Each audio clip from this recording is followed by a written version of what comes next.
Hi hello నమస్తే welcome to TFPC నేను మీ అంజలి. Yes so matka అన్న మూవీతో మన ముందుకైతే రాబోతున్నారు.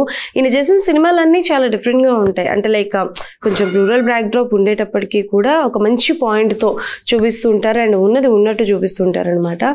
సో ఈసారి వరుణ్ గారిని చాలా డిఫరెంట్గా చూపించిపోతున్నారు. సో డైరెక్టర్ గారు మనతో పాటు ఉన్నారు, ఆయనతో మాట్లాడి చాలా విషయాలు తెలుసుకుందాం. హాయ్ సార్, నమస్తే. ఎలా ఉన్నారు? బాగున్నాను. ఓకే. అండ్ ట్రైలర్ సాంగ్స్ అయితే అద్దరిపోయాయి సార్, చాలా బాగున్నాయి. నెవర్ ఎవర్ బిఫోర్ వరుణ్ గారిని చూసినట్టు అనిపిస్తుంది. సో ఒక 4-5 క్యారెక్టర్ అంటే ఒక షేడ్స్ కనిపిస్తాయి ఆయనలో కదా, గెటప్స్ అదే 4 లుక్స్ లో కనిపిస్తారు కదా. Which one is your favourite one? నా ఫేవరెట్ ఫస్ట్ సెకండ్, బట్ అది మీ అందరికీ ఫేవరెట్ ఫోర్త్ ఉంటుంది. బట్ నాకు ఫస్ట్ సెకండ్ ఫేవరెట్, ఎందుకంటే నేను చిరంజీవి గారి ఫ్యాన్ కాబట్టి నాకు చిరంజీవి గారిని చూసినట్టు ఆ లుక్స్ ఇవన్నీ కూడా వింటేజ్ చిరంజీవి గారు ఉంటారు కదా, 80s 90s చిరంజీవి గారిని చూసినట్టుంది కాబట్టి అది నా ఫేవరెట్, నా వ్యక్తిగతం అది. బట్ డైరెక్టర్గా నాకు నచ్చింది ఏంటంటే third and fourth. Okay. But Varun గారి దగ్గరికి ఈ కథ తీసుకెళ్ళినప్పుడు ఆయన స్టోరీ విన్న తర్వాత ఎగ్జైట్ చేసిన పాయింట్స్ ఏంటి చెప్పే ఉంటారు కదా, నాకు ఈ పాయింట్స్ బాగా నచ్చాయి ఆర్ ఎల్స్ ఇది అని? లేదు, అండ్ క్యారెక్టర్ నచ్చింది, క్యారెక్టరైజేషన్ నచ్చింది. క్యారెక్టరైజేషన్ ఆఫ్ ద వాసు అనే ఆ క్యారెక్టరైజేషన్ ఆయనకు నచ్చింది.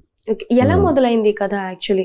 అంటే మీరు చూపించడం ఏంటంటే ఒక వైజాగ్ బ్యాక్డ్రాప్ లో ఉన్న ఒక పర్సన్ ని మీరు చూపించాలనుకుంటున్నారు. బట్ ఈ కథ స్టార్ట్ అవ్వడానికి ఆ నాంది అనేది ఎలా పలికింది, ఎక్కడి నుంచి స్టార్ట్? నాంది అంటే ఇప్పుడు ఎక్కడో జనరల్ గా ఒక కథ ఎప్పుడైనా సరే ఒక కన్వర్జేషన్ నుండో, ఒక ఇన్సిడెంట్ చూసినప్పుడు, ఒక న్యూస్ ఆర్టికల్ చదివినప్పుడు, ఒక ఏదైనా న్యూస్ని టీవీలో చూసినప్పుడు, లేకపోతే మనకి ఏదో కదిలించినప్పుడు, ఇంకొక కథ చదువుతున్నప్పుడు అందులోంచి మనకి ఒక ఐడియా అనేది జనరేట్ అవుతుంది. ఇది అలాగే ఒక ఫంక్షన్లో మాట్లాడుకుంటూ ఉన్నప్పుడు ఈ ప్రస్తావన వచ్చింది టేబుల్ మీద, మా ఫ్యామిలీ ఫంక్షన్లో వచ్చినప్పుడు అవునా నిజమా ఏంటి అని అడిగితే వాళ్ళు చెప్పారు ఇలా అని. సో ఈ మట్కా గేమ్లో ఒక ఫ్యామిలీ ఫంక్షన్లో దీని గురించి మాట్లాడినప్పుడు విని నాకు ఫస్ట్ టైం అది, ఎందుకంటే నాకు లాటరీ వరకే తెలుసు, లాటరీ అనేది ఉంటుంది అంతవరకే తెలుసు. కానీ మట్కా అనే ఒక గేమ్ ఉంది, ఇది పొద్దున్న పందెం కడతాం, సాయంత్రంగా డబ్బులు వస్తాయి, దానికి ఒక నెంబర్ వస్తుంది, దేశం మొత్తం ఒకే నెంబర్ ఉంటుంది, కన్యాకుమారిలో అయినా, కాశ్మీర్లో అయినా, కర్ణాటక అయినా, తమిళనాడు అయినా, ఉత్తరప్రదేశ్ అయినా, బీహార్ అయినా, ఎక్కడైనా సరే ఒకే నెంబర్ వస్తుంది. ఆ నెంబర్ అంతా ఒకళ్ళు ఆపరేట్ చేసేవారు. దీని మీద చాలా ఇదంతా చెప్పాడు ఆయన. సో ఈ మట్కాని పంటర్సు బీటర్సు అంటారు. ఇందులో ఉండేవాళ్ళు పందెం కాసేవాళ్ళు, తర్వాత దీన్ని నడిపేవాళ్ళు, ఏజెంట్లు, వీళ్ళంతా ఒక టెర్మినాలజీ ఉంది.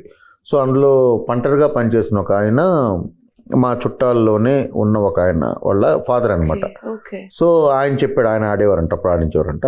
ఆయన కలవడం, ఆయన మాట్లాడడం జరిగింది. అంతే. నాకు ఎగ్జైట్ చేసిన పాయింట్ ఏంటంటే ఒక 60s 70sలో ఒక ఫోన్ కాల్ మాట్లాడాలంటే, ఒక ట్రంక్ కాల్ చేయాలంటే, ఒక ఊరు నుండి ఇంకొక ఊరికి ట్రంక్ కాల్ చేయాలంటే కనీసం 2-3 గంటలు పట్టేది. దానికోసం వెయిట్ చేయాలి, ఫోన్ దగ్గరే ట్రంక్ కాల్ బుక్ చేయాలి. టెలిగ్రామ్ అంటే ఈ రోజు ఇస్తే రేపటికో ఎల్లుండికో వెళ్తుంది. ఉత్తరం అంటే 4 రోజులు 5 రోజులు సమ్టైమ్స్ 10 రోజులు కూడా పడుతుంది మారుమూల పల్లెల కంటే. ఇంతకు మించి పెద్ద సమాచార సాధనాలు అయితే ఏం లేవు. అలాంటి టైంలో ఒక మనిషి బాంబేలో కూర్చొని దేశం మొత్తానికి ఒక నెంబర్ ఎలా పంపిస్తున్నాడు, దీని వెనకాతలు ఉన్న ఇదేంటి, అసలు సిస్టమ్ ఏంటి అన్నది ఫస్ట్ బీజం. అది ఇంట్రెస్టింగ్ పాయింట్. ఇంకా అక్కడ నుండి అది అలాగా మొత్తం తెలుసుకునేటప్పుడు అది ఒక డాక్యుమెంటరీ అవుతుంది. సో దీన్ని సినిమా కథగా ఏం చేయొచ్చు అని నేను ఆలోచించినప్పుడు చాలా సిమిలారిటీస్. ఒరిజినల్గా ఈ మట్కాని ఎవరైతే ఇన్వెంట్ చేశారో ఆయన పేరు రతన్ ఖత్రి. ఆయన పాకిస్తాన్ నుండి బాంబేకి వలస వచ్చిన ఒక పర్సన్ ఆయన. సో వచ్చి అక్కడ ఆయన బాంబేలో స్థిరపడి ఈ గేమ్ ఇదంతా కూడా ఆయన జీవన ప్రస్థానం అంతా ఉంది. సో అది నాకేమీ ఇంట్రెస్ట్ కాదు, ఎందుకంటే నాకు బాంబే తెలియదు, పాకిస్తాన్ తెలియదు. పాకిస్తాన్ నుండి వచ్చి స్థిరపడినప్పుడు అప్పుడు పరిస్థితులు తెలియదు. నాకు తెలిసింది ఏంటంటే బాంబే లాంటి ఇంకో ప్లేస్ ఎక్కడ ఉంది మనకి తెలుగు దీంట్లో అనుకున్నప్పుడు వైజాగ్ ఉంది. సో మనకి పోర్ట్ ఉంది, వలస వచ్చిన వాళ్ళంతా అక్కడ స్థిరపడిన బర్మా కాలనీ ఉంది. సో 2 ప్రెసిడెన్సీస్కి మధ్యలో ఉండడం వలన వైజాగ్ ఒక వ్యాస్ట్ కల్చరు హెరిటేజ్ ఉంది. సో వీటన్నిటిని బేస్ చేసుకొని అక్కడ భావోద్వేగాలతో తెలుగు ప్రజలకు నచ్చే ఎమోషన్స్తోని ఒక కథ రాయొచ్చా అనుకున్నప్పుడు ఓ ర్యాగ్స్ టు రిచెస్ కథ రాయాలనుకున్నప్పుడు ఒక సాధారణ మనిషి, ఒక అసాధారణ వ్యక్తి. సో రతన్ ఖత్రి అనే ఆయన పాకిస్తాన్ నుండి బాంబే రాకుండా బర్మా నుండి వైజాగ్ వచ్చి అతను తెలుగోడై ఉండి అతనికి ఒక బ్యాక్ స్టోరీ ఉండి అతని ఈ గేమ్ని మొదలుపెట్టి దాన్ని మొదలుపెట్టడానికి ఆయనకు కూడా ఒక బలమైన రీజను, మనుషుల పట్ల సమాజం పట్ల అతనుకున్న కోపం కానీ, ఎందుకు డబ్బు అంటే అంత ఇంట్రెస్ట్ అని కానీ ఒకటి అనుకుంటే ఏమవుద్ది అనుకున్నప్పుడు పుట్టింది మట్కా. ఓకే, ఒక కథ వెనకతలు ఇంత స్టోరీ. సో అంటే సార్, టు బి వెరీ ఫ్రాంక్గా as an audience point of వ్యూలో అడగాలి అనుకుంటే, ఈ మధ్యకాలం వచ్చిన సినిమాస్లోని హీరోసే ఇటుపక్క పాజిటివ్ ఇటుపక్క నెగిటివ్ క్యారెక్టర్ చూస్తున్నారు, కానీ ఎక్కువగా చూపించేది యాంటాగనిస్ట్ నెగిటివ్ షేడ్ని ఎక్కువగా చూపిస్తున్నారు. నాకు ఎక్కడో ఒక పాయింట్లో అనిపించింది ఏంటంటే, వరుణ్ గారు కూడా అలానే కొంచెం యాంటాగనిస్ట్, కొంచెం నెగిటివ్ షేడ్స్లో కనిపిస్తారేమో. సినిమానే గ్రే షేడ్. హీరోకి మోరల్స్, ఎథిక్స్, ప్రిన్సిపల్స్ అన్నీ ఉంటాయి. అది అతను విధించుకున్న బౌండరీస్, అతను చూసిన జీవితం ప్రకారం అతను నిర్ణయించుకున్నావు తప్ప జనం మొత్తం అంటే సొసైటీ డిసైడ్ చేసిన ప్రామాణికాలకి అతను లోబడడు. ఓకే, అంతే. అంటే ఎంతవరకు జనాలు యాక్సెప్ట్ చేస్తారు అనుకుంటున్నారు? అంటే బేసికల్గా మళ్ళీ అలా అని చెప్పి ఇదేమి ఓవర్ ద బోర్డ్ వెళ్ళేదైతే ఏం లేదు.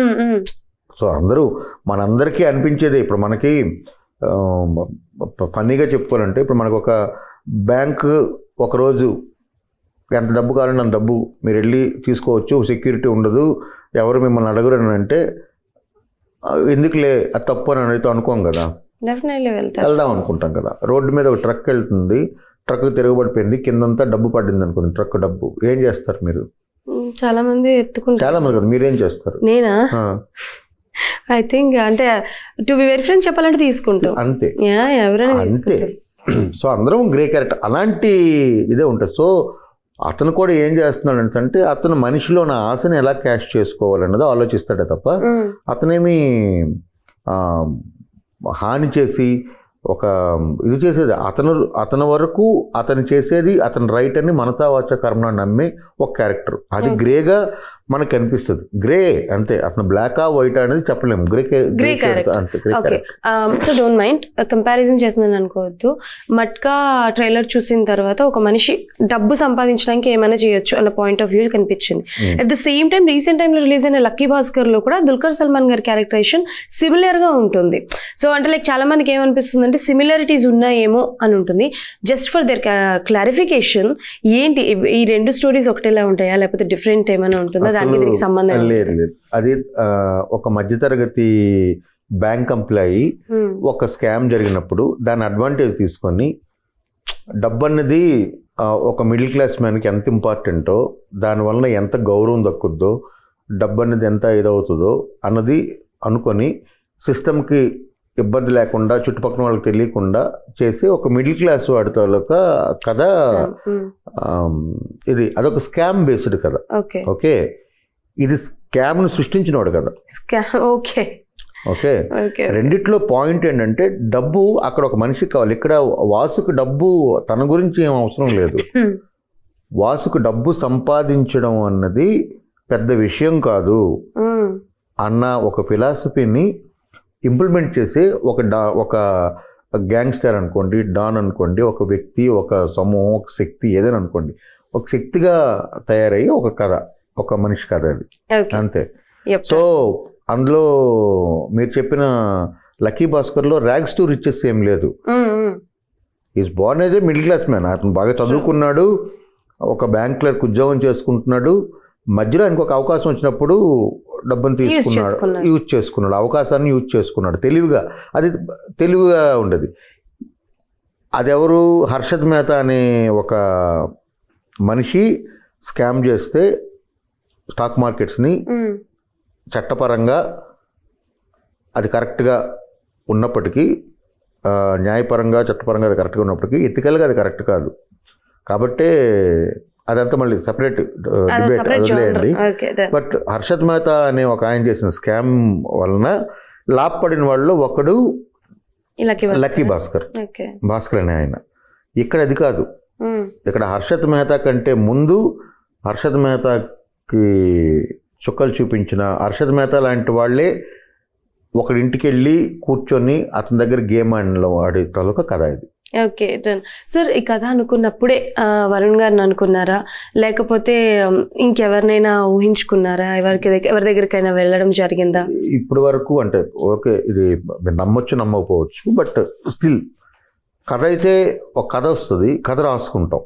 అంటే ఇంకో సైడ్ నుండి చెప్పాలంటే నేనేమి ఒక హీరోకి హీరో వచ్చి మనం సినిమా చేద్దామంటే ఆ హీరో కోసం కూర్చొని కథ వండే దీంట్లో అయితే నేను ఇప్పటిదాకా ఇంకా లేను. అంటే నేను ఆ జోనర్లోనైతే లేను, ఆ జోనర్కి నేను వెళ్ళలేదు.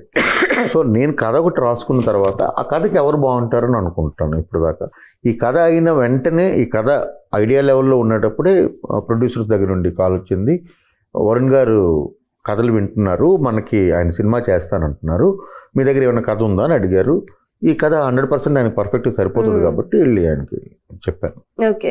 అండ్ ఇందాక మీరు అంటే లైక్ వేరే ఇంటర్వ్యూలో మాట్లాడుతున్నప్పుడు విన్నాను, లైక్ వరుణ్ గారు ఈ కథ ఇన్ని రోజులు అంటే లైక్ రావడానికి లేట్ అవ్వడానికి కారణం లైక్ వరుణ్ గారికి మధ్యకాలంలో మ్యారేజ్ అయింది, ఆ తర్వాత ఆయన వేరే మూవీ షూటింగ్స్లో వల్ల. సో డ్యూరింగ్ ద షూటింగ్ పీరియడ్లో అంటే మూవీ టైంలో ఆయన ఉన్నట్టే కదా, ఎప్పుడైనా లావణ్య గారితో మాట్లాడడం, ఆవిడ ఎప్పుడైనా సెట్స్కి రావడం? చాలాసార్లు వచ్చారు, లావణ్య గారు చాలాసార్లు వచ్చారు. ఓకే. ఏదైనా ట్రైలర్ టీజర్ చూసినప్పుడు కానీ పర్సనల్ గా మిమ్మల్ని ఏమైనా అప్రిషియేట్ చేయడం? అరే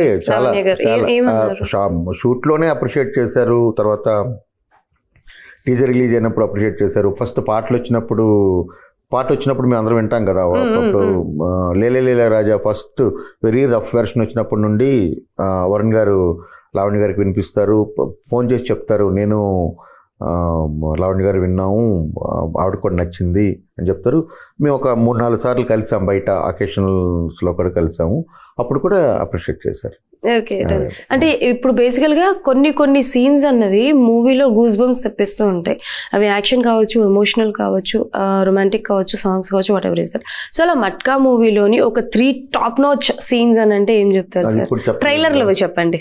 ట్రైలర్లో చూసినవన్నీ కూడా టాప్ నాచ్ సీన్స్. ట్రైలర్లో మీకు ఏం సీన్ ఉంది? ఫస్ట్ సర్కస్లో బొమ్మలను చూసి అందరూ నవ్వుతారు, కానీ ఒక చిన్న కర్ర అందరూ నవ్వుతారు, చప్పట్లు కొడతారు, బట్ ఒక చిన్న కర్ర పట్టుకుని సింహాలని పులిని ఆడించేవాడు ఒకడు ఉంటాడు, అలాంటోడు రింగ్ మాస్టర్ అంటారు. వచ్చినప్పుడు వచ్చే షాట్లు ఏవైతే ఉన్నాయో అవన్నీ కూడా గూస్ బంప్స్ వచ్చే సీన్లే సినిమాలో. ఆ తర్వాత నాకు ఇక్కడ కంట్రోల్ ఉంది కాబట్టి నేను ఇక్కడ దాకా రాగలిగాను. That's massive scene. అది మీకు ఇప్పుడు ఏమీ చెప్పలేను, అది నేను చెప్పలేను. ఆ సీన్ వేరేలా ఉంటుంది అది. దాని తర్వాత కట్లిప్పు చూడు, ఇక్కడ నుండి ఒకడు వెళ్తాడేమో చూద్దాం ఉంది, అది కూడా ఇక్కడ నుండి ఒకడైనా ప్రాణాలతో వెళ్తాడేమో చూద్దాం, ప్రామిస్ అనే డైలాగ్ ఉంటుంది. అది కూడా చాలా సినిమాలో ఒక టర్నింగ్ పాయింట్ సీన్. తర్వాత ఇంకేముంది,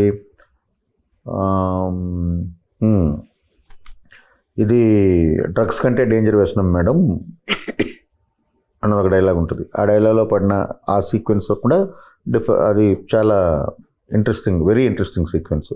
తర్వాత లాస్ట్లో వచ్చే ఇదైతే అది మీకు నేను చెప్పక్కర్లేదు, అది సినిమాలో చూడాలి మీరు. ఆ సీక్వెన్స్ స్టార్టింగ్ నుండి ఎండింగ్ వరకు వేరే లెవెల్లో ఉంటుంది.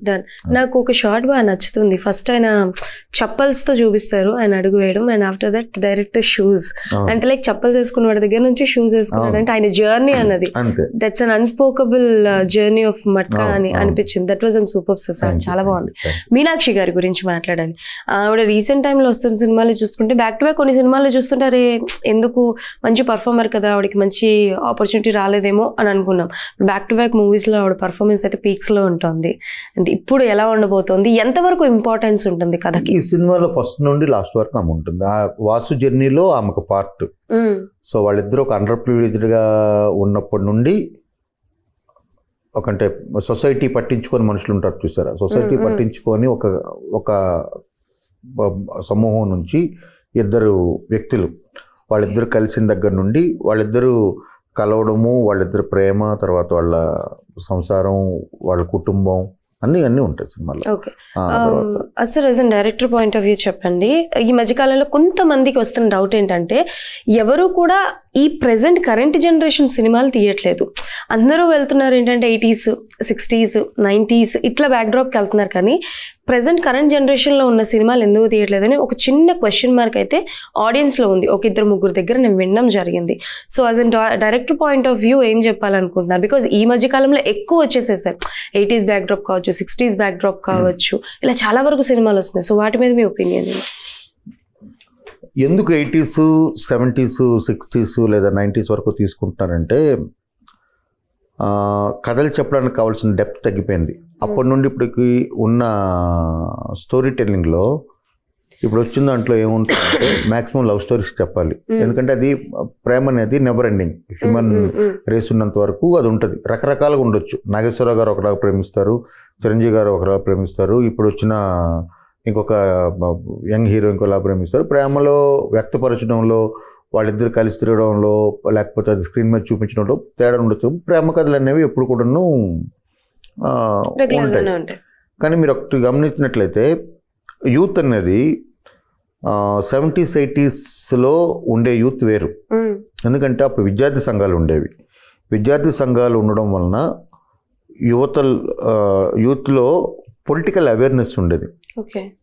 ఓకే, పొలిటికల్ అవేర్నెస్ ఉండడం వలన వాళ్ళు తర్వాత కాలంలో విద్యార్థి నాయకులు, విద్యార్థి సంఘ నాయకులు, తర్వాత నేరుగా రాజకీయాల్లోకి వచ్చి తర్వాత వాళ్ళు నాయకులు అయ్యి, మీరు ఎగ్జాంపుల్ చేసుకుంటే ఈరోజు ఉంటున్న 99 మంది పొలిటీషియన్స్, ముఖ్యమంత్రుల దగ్గర నుండి మంత్రుల దగ్గర, వాళ్ళంతా కూడాను విద్యార్థులుగా ఉన్నప్పటి నుండి రాజకీయ కెరీర్ని మొదలుపెట్టిన వాళ్ళు. ఓకే, ఎప్పుడైతే శ్రీ చైతన్య, నారాయణ ఇలాంటి సంస్థలు వచ్చి విద్యార్థులు కంప్లీట్గా కెరీర్ ఓరియంటెడ్ అయిపోయి అసలు రాజకీయాలకి సోషల్ స్టడీస్కి అసలు సంబంధం లేకుండా ఇంజనీరింగు మెడిసిన్ తప్ప ప్రపంచంలో ఇంకో జీవితం లేదు అన్న ఒక స్టేజ్కి వచ్చిన తర్వాత ఒక జనరేషన్ అనేది కంప్లీట్గా మాయమైపోయింది. ఆ జనరేషన్ కంప్లీట్ ఇది అయిపోయింది. సో వాళ్ళ కాన్ఫ్లిక్ట్ ఏముంది? పుట్టాం, స్కూల్కి వెళ్ళాం, చదువుకున్నాం, ఉద్యోగం చేసాం, అమెరికా వెళ్ళాం, లేదా ఇక్కడే ఉన్నాం, బెంగళూరులోనో ఎక్కడో చేసాం, ఐటీ జాబ్ చేసాం, అంతే. ఇందులో మీకు కొత్తగా కథే ఉంటుంది. సో గ్రామ రాజకీయాలు కానీ, మనుషుల మధ్య నుండే మానవ సంబంధాలు కానీ, కాన్ఫ్లిక్ట్స్ కానీ ఏవి కూడాను ఎక్స్ప్లోర్ చేయడానికి తక్కువ స్కోప్ ఉండడం వలన పాత దీనికి వెళ్తే అంటే, ఎందుకంటే ఇప్పుడు మా నాన్నగారు చేసిందో లేకపోతే మా నాన్నగారు చేసిందో నేను 10% కూడా చేయలేకపోయాను. నా కొడుకులు నేను చేసింది ఒక 10% 5% అనేది చేస్తారా లేదని నాకు నమ్మకం లేదు. అంటే మేము పెరిగిన పరిస్థితుల్లో, మేము వచ్చిన బ్యాక్గ్రౌండ్స్లో మేము అచీవ్ చేసిన దాన్ని వాళ్ళు చేయగలరా లేదన్నది తెలియదు. సో గొప్ప వాళ్ళంతా కూడా, అంటే మీకు వెరీ సింపుల్గా చెప్పాలంటే 2000 తర్వాత ఇన్వెన్షన్స్ అంటూ ఏమీ లేవు. ఉన్న టెక్నాలజీని అప్గ్రేడ్ అవుతున్నాయి అంతే. ఒక టెక్నాలజీ అనేది కొత్తగా కనిపెట్టింది లేదు. బట్ టెలిఫోన్ దగ్గర నుండి, బల్బు దగ్గర నుండి, ఈరోజు మనం చూస్తున్న టీవీ దగ్గర నుండి, ఇవన్నీ కూడా కనిపెట్టిన, మొబైల్ ఫోన్ వరకు ఇవన్నీ కూడాను మన ముందు తరమే కనిపెట్టింది కదా. సో వాళ్ళ దగ్గర ఎన్ని కథలు ఉండాలి. అందుకని సో అంటే ఇన్ ఫ్యూచర్ మీ దగ్గర నుంచి కరెంట్, ఇప్పుడు కల్కి విషయాన్ని తీసుకోండి. కల్కి ఈజ్ అ న్యూస్ ప్రాజెక్ట్, అది ఫ్యూచర్ని ఆలోచించి చేశారు. బట్ ఇప్పుడు ఏంటంటే మీరు అన్నట్టు కరెంట్ జనరేషన్లో కూడా చాలా ఉన్నాయి, లైక్ ప్లస్లు కావచ్చు, మైనస్లు కావచ్చు, వాట్ ఎవర్ ఇస్ దట్ ఉన్నాయి. బట్ మీ దగ్గర నుంచి ఏమైనా ఎక్స్పెక్ట్ చేయొచ్చా కరెంట్ జనరేషన్కి సంబంధించిన సినిమాలు ఏమైనా?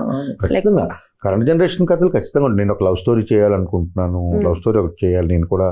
నాకు కూడా అది చేయాల్సిన ఇది ఉంది. ఒక క్రైమ్ థ్రిల్లర్ ఉంది. తర్వాత కాంటెంపరీలోనే చెప్పదగిన కథలు అయితే ఉన్నాయి. అంటే అవసరం పడినప్పుడు అది చెప్పాను. రెండోది స్వార్థం ఒకటి ఉంటుంది కదా. ఇప్పుడు ఈ సినిమా బాగా చేసి బాగా దీన్ని బయటికి తీసుకొస్తే దీనికి వచ్చే పేరు చాలా మంచి పేరు ఉంటుంది. ఎందుకంటే దీంట్లో ఎఫర్ట్ కనిపిస్తుంది. అంటే అది ఒక ఎఫర్ట్ కనిపిస్తుంది. అంటే ఇందులో ఒక్క కాస్ట్యూమ్ కూడా మీకు బయట దొరకదు. ప్రతి కాస్ట్యూము తయారు చేయాలి, కుట్టించాలి. ఓకే, ఆర్ట్ ఏది కూడా లైవ్ లొకేషన్ దొరకదు, ప్రతిదీ మళ్ళీ రీక్రియేట్ చేయాలి. సో అలా చాలా ఎఫర్ట్ పెట్టాల్సి ఉంటుంది. అంత ఎఫర్ట్ పెట్టి ఒక అవుట్పుట్ వచ్చినప్పుడు ఉండే ఆనందం వేరే ఉంటుంది. అది సక్సెస్ అయినప్పుడు ఇంకా ఎక్కువ ఉంటుంది. అంతే, ఒక టెక్నీషియన్గా మంచి పేరు వస్తుంది. అది స్వార్థం. రెండోది కథ అవసరం కాబట్టి, అవసరం లేనప్పుడు అది చెయ్యం. ఇప్పుడు ఇంకో కథ ఉంది, ఇప్పుడు నెక్స్ట్ చేయాల్సిన కథ అవసరం పడుతుంది, పీరియడ్లోకి వెళ్తాం, లేకపోతే ఇక్కడే చేయాలి. ఇప్పుడు 2024లోనే కథ చెప్పాల్సి ఉంటుంది, చెప్తాం.